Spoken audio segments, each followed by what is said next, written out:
জীবনের তরে যতবার জুমার দিন আসবে এই 5টা আমল সারা জীবন নিয়মিত আঁকড়ে ধরবেন, আমল করবেন।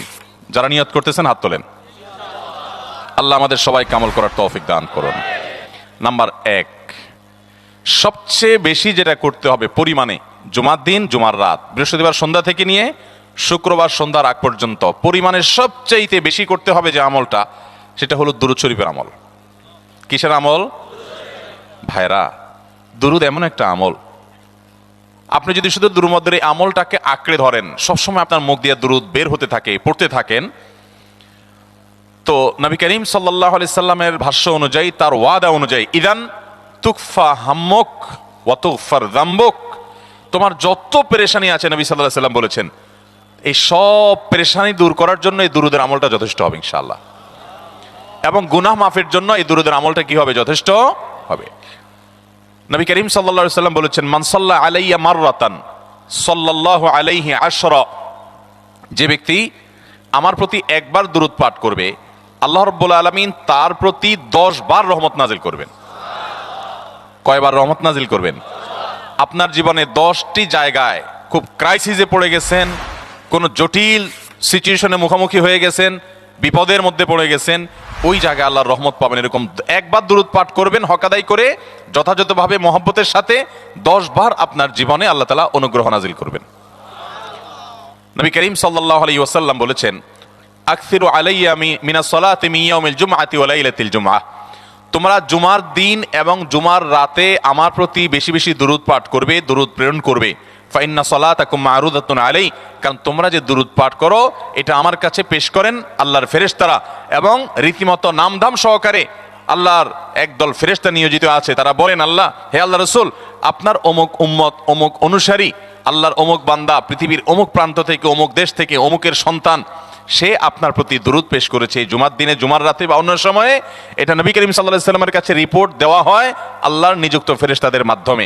আপনি যখন দুরূদ পাঠ করবেন, আপনার ভিতরে এই ফিল হবে যে আমি দুরূদ পাঠ করছি আর আমার নবীর কাছে এটা উপস্থাপিত হচ্ছে আমার নাম ধাম, আমার রিপোর্ট সহকারে। এই জন্য শুক্রবার দিন এবং রাত, অর্থাৎ বৃহস্পতিবার সন্ধ্যা থেকে নিয়ে শুক্রবার সন্ধ্যা পর্যন্ত এই 24 ঘন্টার মধ্যে নবী করিম সাল্লাল্লাহু আলাইহি সাল্লামের ভাষ্য খেয়াল করেন, আকসিরু আলাই, ওলামা একরাম জানেন নবী আলাইহিস সালাম সাধারণত কোনো আমল পরিমাণে বেশি করতে বলতেন না। পরিমাণে বেশি করতে বলার মতো আমল খুব কম ইসলামে। গোটা কোরআন যদি খোলেন আপনি, পরিমাণে অধিক করতে বলা হয়েছে এরকম আমল খুব বেশি পাবেন না। তোমরা বেশি বেশি করে নামাজ পড়ো, বেশি বেশি করে রোজা রাখো, এরকম কথা কোরআন হাদিসে নাই। অবশ্যই একজন ইমানদার 5 ওয়াক্ত ফরজ নামাজের পাশাপাশি অধিক পরিমাণে নফল নামাজও পড়বেন, সেটা ভিন্ন কথা, কিন্তু কোরআনে বেশি পরিমাণে আল্লাহর জিকির করার কথা বলা হয়েছে। আর নবী করিম সাল্লাল্লাহু আলাইহি সাল্লাম বৃহস্পতিবার সন্ধ্যা শুরু হলে শুক্রবার সন্ধ্যার আগ পর্যন্ত বেশি পরিমাণে করতে বলেছেন যে কাজটা, সেটা হলো দুরূদ শরীফের আমল। অতএব ভাইরা আমার, বৃহস্পতিবার সন্ধ্যা থেকে নিয়ে শুক্রবার সন্ধ্যা পর্যন্ত, আপনি দোকানদার মানুষ, বৃহস্পতিবারে ব্যবসা করছেন, দোকানদারি করছেন, কোনো অসুবিধা নাই, আপনার অবসর সময়গুলোতে মুখ দিয়ে দুরূদ পড়তে থাকবেন। দুরূদের মধ্যে সবচেয়ে শ্রেষ্ঠ দুরূদ হলো নামাজে যেটা পড়েন, দুরূদ ইব্রাহিম, আল্লাহুম্মা সাল্লি আলা মুহাম্মদ ওয়া আলা আলি মুহাম্মদ কামা সাল্লাইতা আলা ইব্রাহিম ওয়া আলা আলি ইব্রাহিম ইন্নাকা হামিদুম, আল্লাহুম্মা বারিক আলা মুহাম্মদ ওয়া আলা আলি মুহাম্মদ কামা বারাকতা আলা ইব্রাহিম ওয়া আলা আলি ইব্রাহিম ইন্নাকা হামিদুম। তাহলে দুরূদের এই আমলটা, এটা করার জন্য আল্লাহ তাআলা এমন সহজ করে দিয়েছেন যে ওযুর প্রয়োজন নাই। আপনার ওযু নাই, তারপর আপনি দুরূদ পাঠ করতে পারবেন।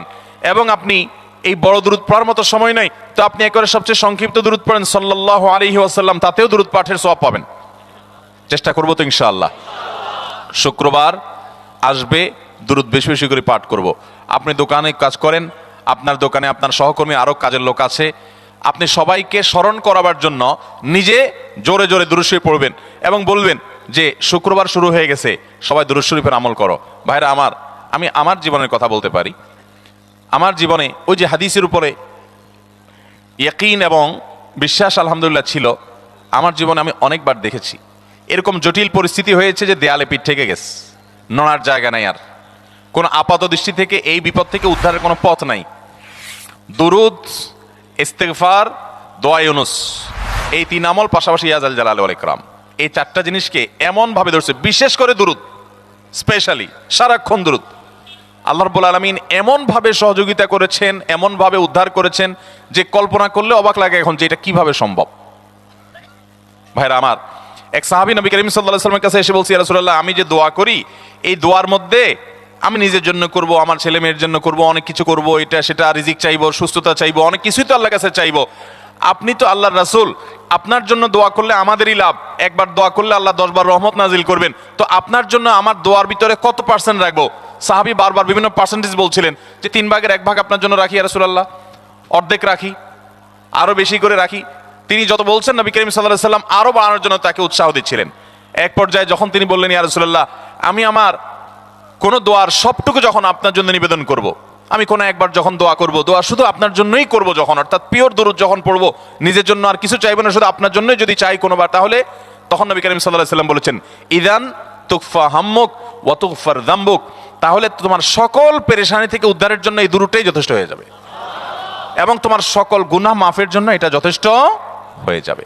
মোহতারাম হাজরিন, দুরুদের আমলটা এত সুন্দর আমল, কিন্তু আবার তাড়াহুড়া করে পড়বেন না, সাল্লাল্লাহু আলাইহি সাল্লাম সাল্লাল্লাহু আলাইহি সাল্লাম সাল্লাল্লাহু আলাইহি সাল্লাম সাল্লাল্লাহু আলাইহি সাল্লাম সংখ্যা বাড়ানোর জন্য হুলস্থুল করে পড়লেন না, মুহাব্বতের সাথে সাল্লাল্লাহু আলাইহি ওয়াসাল্লাম সাল্লাল্লাহু আলাইহি ওয়াসাল্লাম আল্লাহুম্মা সাল্লি আলা মুহাম্মদ, অর্থ বুঝে বুঝে আল্লাহুম্মা সাল্লি আলা মুহাম্মদ মানে কি, আল্লাহ আপনি মুহাম্মদের প্রতি শান্তি বর্ষণ করুন। আরে ভাই, মুহাম্মদ সাল্লাল্লাহু আলাইহি ওয়াসাল্লামের প্রতি আল্লাহ তাআলা শান্তি এমনি বর্ষণ করবে, আপনি আমি দোয়া করলেও করবেন, না করলেও। কিন্তু মাঝখান থেকে আমরা, ভাইরা আমার, কোন বড় কর্মকর্তার কাছে আপনার কোনো কাজের ঠেকা আছে, কর্মকর্তার ওই ছেলেটার আপনি দেখছেন যে খাচ্ছে না, আপনি যদি বলেন, স্যার ছেলেটা খাচ্ছে না স্যার, একটু ডাক্তার দেখান স্যার, এভাবে তো বাঁচবে না, ওর কষ্ট হচ্ছে স্যার, আপনি বললেও উনি ওনার ছেলের দিকে কেয়ার করবে, কিন্তু আপনি এটা বলার কারণে তার নৈকট্য পাবেন কি পাবেন না, তার সিম্প্যাথি পাবেন কি পাবেন না। আরশে আজিমের মালিক তার হাবিবকে এত মহব্বত করেন, তিনি তার হাবিবের প্রতি এমনিতেই রহমত নাজিল করবেন, তাকে বিভিন্ন মর্যাদা আগে থেকেই দেওয়ার ঘোষণা দিয়ে রাখছেন, কিন্তু আপনি আমি দোয়া করলে আল্লাহ তাআলা তার মাধ্যমে আমাদের ভাগ্যকে সুপ্রসন্ন করে দিবেন। দুরুদের আমলকে জীবনের তরে আঁকড়ে ধরবেন ভাই, শুধুমাত্র জুমার দিন আর জুমার রাত না, সব সময় অধিক পরিমাণে। এরাবিয়ানদের মধ্যে আমলটা খুব বেশি আছে, তাদের দেখবেন তারা দুইটা আমল, মুখে দুইটা আমল, ভালো মন্দ তাদের মধ্যেও আছে, কিন্তু এই দুইটা আমল তাদের মধ্যে খুব ভালো। বেশিরভাগ মানুষই দেখা যায় অবসর সময় আস্তাগফিরুল্লাহ ইস্তিগফার করছে অথবা দুরুদের আমল করছে। আমাদের অবসর সব সময়গুলো নিয়ে গেছে মোবাইল ফোন। ভাইরা আমার, 4 বছর 5 বছর 6 বছর 7 বছর 10 বছর ধরে মোবাইল টিপতেছেন, ফেসবুক টিপতেছেন, ইউটিউব টিপতেছেন, বুকে হাত দিয়ে আমাকে জবাব দেয়া লাগবে না, নিজের বিবেকে একটু জবাব দেন। এই 10 বছর ফেসবুক, ইউটিউব, টিকটক, হোয়াটসঅ্যাপ টিপে আপনার অর্জন কি হয়েছে একটু হিসাব মিলান। এই যে স্ক্রল করতেছেন আঙ্গুল দিয়া, ঘন্টাকে ঘন্টা এই আঙ্গুল দিয়ে টানছেন টানছেন, নিচের দিকে যাচ্ছেন স্ক্রল করে ফেসবুকে, ইউটিউবে, একের পর এক, আপনার জীবনে অর্জনটা কি হয়েছে বলেন? ভাইরা আমার, এই মোবাইলে নিয়ন্ত্রণ করতে হবে, প্রয়োজনে ব্যবহার করতে হবে, কিন্তু এটাকে অনিয়ন্ত্রিত ব্যবহার করা যাবে না। একেবারে যখন তখন সারাদিন টিপাটিপি করলেন, আজকাল তো পোলাপান টয়লেটে গেলেও নিয়ে যায়। আল্লাহ তাআলা আমাদেরকে এই রোগ থেকে বেঁচে থাকার তৌফিক দান করুন। ভাইরা আমার, জীবনটাকে পরিবর্তন করতে হয়, সারা জীবন তো একরকম থাকলে হবে না। বহুত পাগলামি করেছি, আসুন নিজেকে সংশোধন করি। তাহলে জুমার দিন উপলক্ষে 1 নম্বরের আমল বলেছি, বেশি বেশি কোন আমল করতে হবে? সারা জীবন মনে রাখবো তো ইনশাআল্লাহ, বাসা বাড়িতে পরিবার লোকদেরকে মনে করাবো তো ইনশাআল্লাহ। আমি আমার ড্রাইভার থাকুক, আমার ছেলে মেয়ে থাকুক, আমার পরিবারের লোক থাকুক, আমি আমার কথা আপনাদের বলি উৎসাহের জন্য, যে জুমার দিন শুরু হয়ে গেলে আমি, শুধু আমি না, আমার পরিবার অন্যান্যরাও একে অন্যকে আমরা স্মরণ করে দিই। কে কে দুরূদ পড়তে কতবার পড়ছো, কেউ পড়ছে কিনা একবারও, সন্ধ্যা হয়ে গেছে, অনেক হয়ে গেছে, সবাই শুরু করি, আমলটা করবো তো ইনশাআল্লাহ। নাম্বার 1।